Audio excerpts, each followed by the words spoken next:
Welcome back to our read aloud. We're reading Buster Bear by Thornton W. Burgess.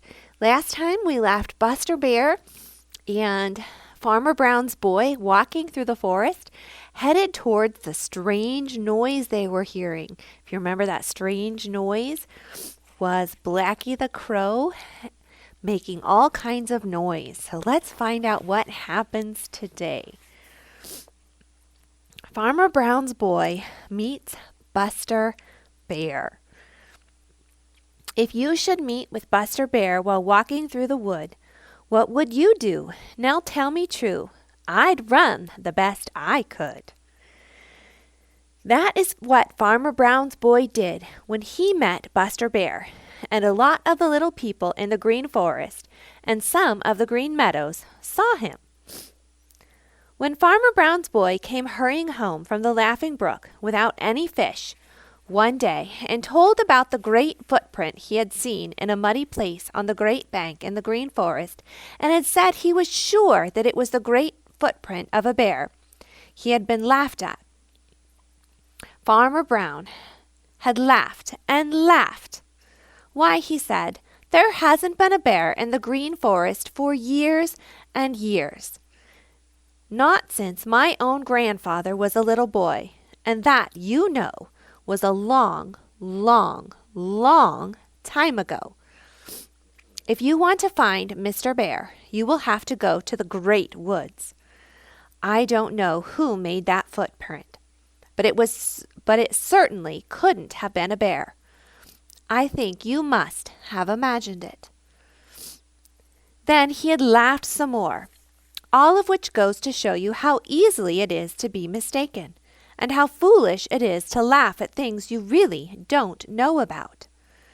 Buster Bear had come to live in the Green Forest, and Farmer Brown's boy had seen his footprint. But Farmer Brown laughed so much and made fun of him so much that at last his boy began to think that he must have been mistaken after all. So when he heard Blacky the Crow and Sammy Jay making a great fuss near the edge of the Green Forest, he never once thought of Buster Bear as he started over to see what was going on. When Blacky and Sammy saw him coming, they moved a little further into the Green Forest, still screaming in the most excited way. They felt sure that Farmer Brown's boy would follow them, and they meant to lead him to where Sammy had seen Buster Bear that morning. Then they would find out for sure if what Little Joe Otter had said was true, that Farmer Brown's boy really was afraid of Buster Bear.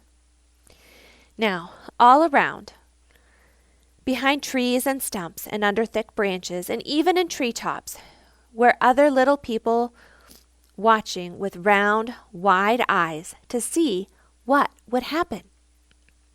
It was very exciting, the most exciting thing they could remember. You see, they had come to believe that Farmer Brown's boy wasn't afraid of anybody or anything.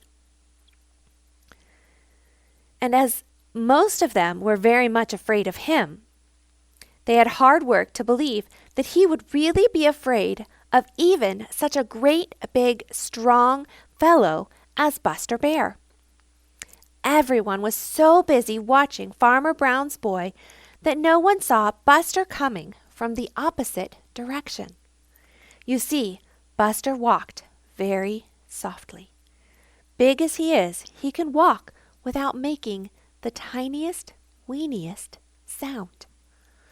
And that is how it happened, that no one saw him or heard him until just as Farmer Brown's boy stepped out from behind one side of a thick little hemlock tree, Buster Bear stepped out from behind the other side of that same little tree. And there they were, face to face.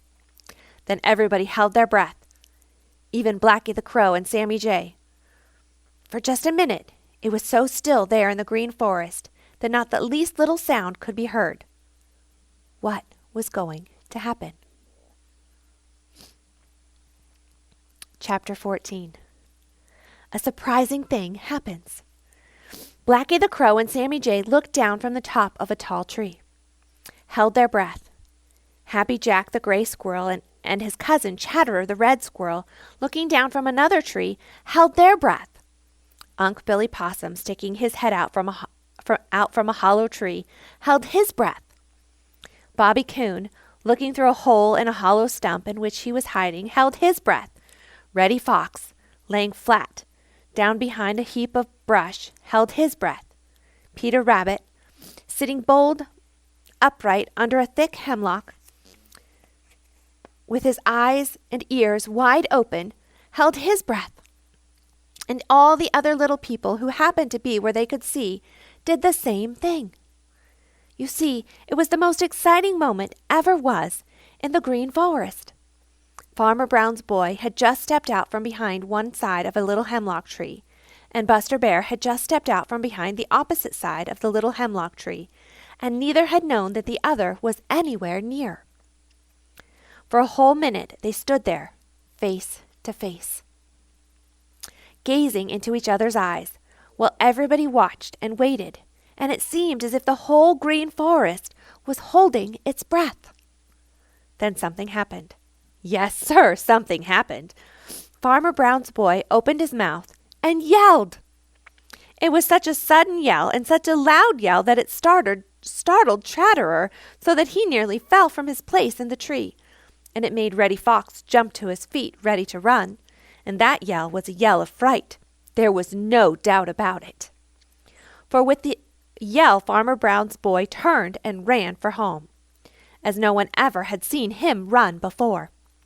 He ran just as Peter Rabbit runs when he has got to reach the dear old briar patch before Reddy Fox can reach him, which you know is as fast as he can run. Once he stumbled and fell, but he scrambled to his feet in a twinkle, and away he went without once turning his head to see if Buster Bear was after him. There wasn't any doubt that he was afraid, very much afraid. Everybody leaned forward to watch him. What did I tell you? Didn't I say that he was afraid of Buster Bear? Cried Little Joe Otter, dancing about with excitement. You were right, Little Joe. I'm sorry that I doubted. See him go! Caw, caw, caw! Shrieked Blacky the Crow. For a minute or two, everybody forgot about Buster Bear. Then there was a great crash which made everybody turn to look the other way. What do you think they saw? Why, Buster Bear was running away too, and he was running twice as fast as Farmer Brown's boy. He bumped into trees and crashed through bushes and jumped over logs, and in almost no time at all, he was out of sight. Altogether, it was the most surprising thing that the little people of the Green Forest had ever seen.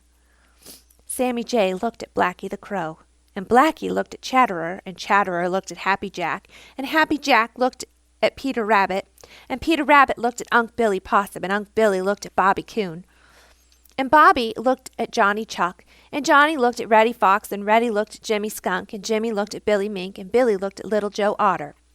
And for a minute, nobody could say a word. Then Little Joe gave a funny gasp.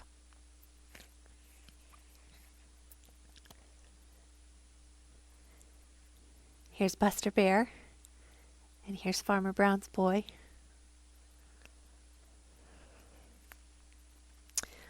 Why, he said, I believe Buster Bear is afraid too.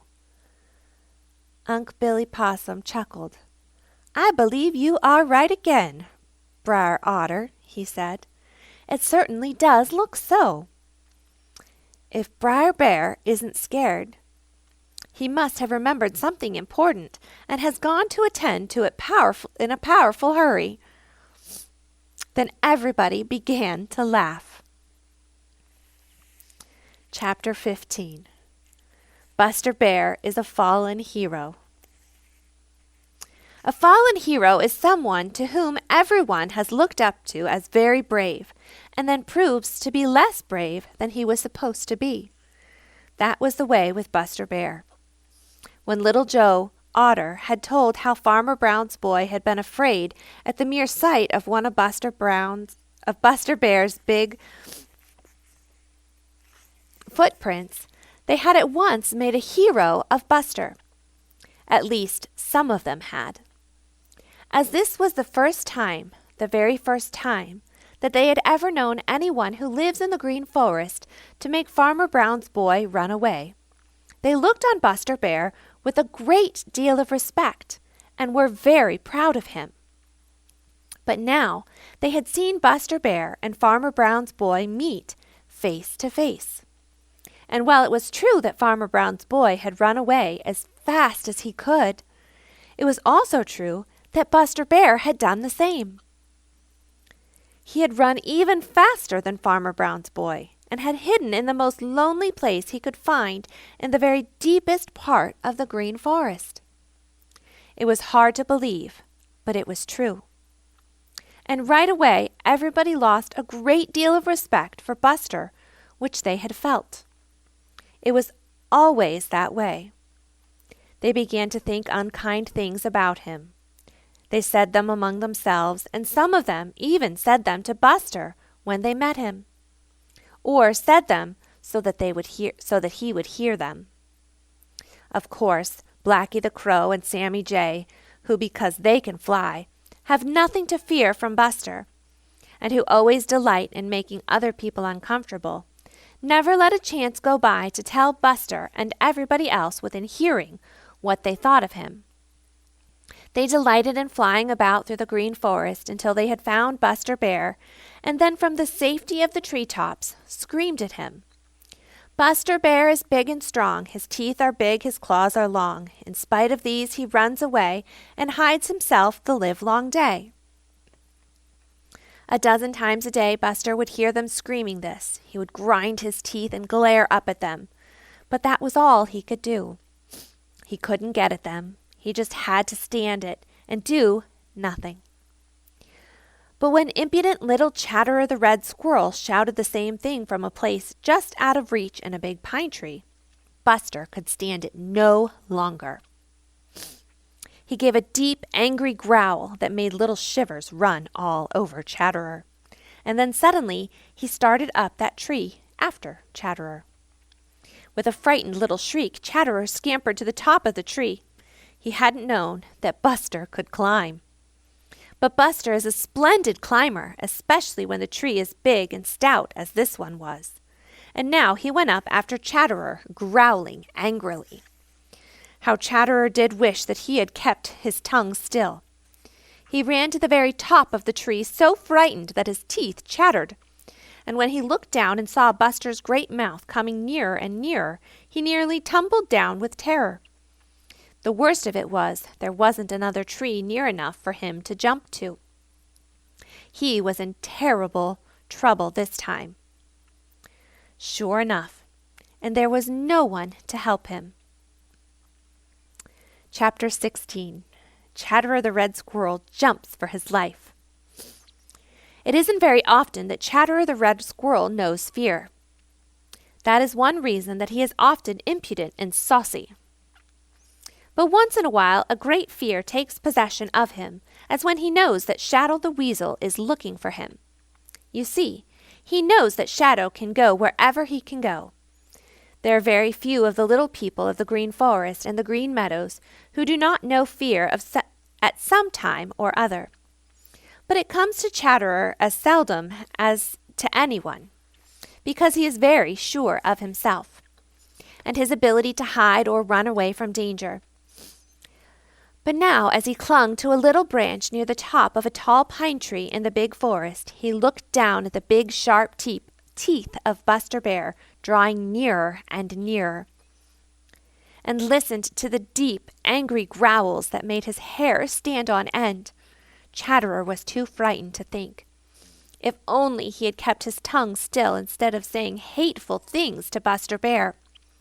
If only he had known that Buster Bear could climb a tree. If only he had chosen a tree near enough to other trees for himself to jump across.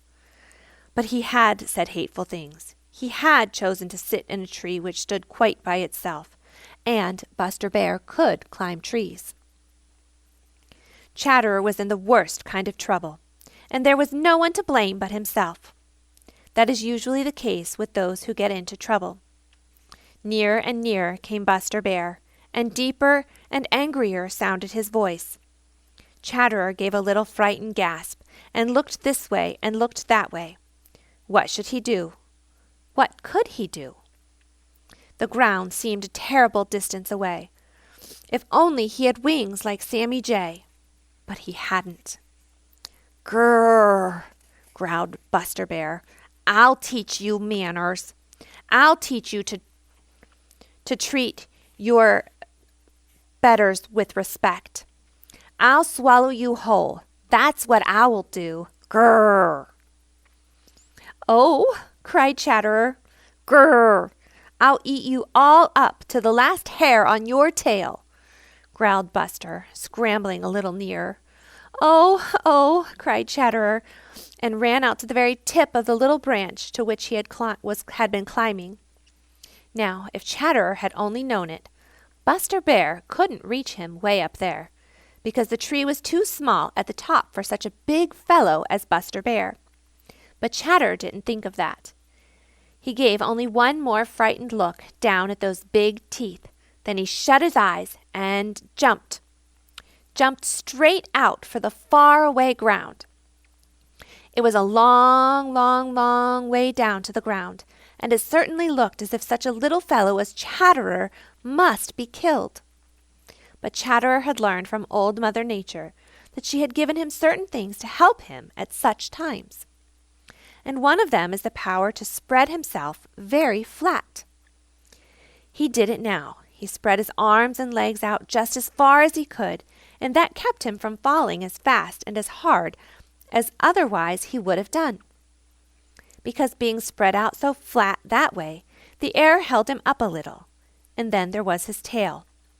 That funny little tail he is so fond of jerking when he scolds. This helped him too. It helped him keep his balance and keep him from turning over and over. Down, down, down he sailed and landed on his feet. Of course, he hit the ground pretty hard, and for just a second he quite lost his breath. But it was only for a second. And then he was scurrying off as fast as a frightened squirrel could. Buster Bear watched him and grinned.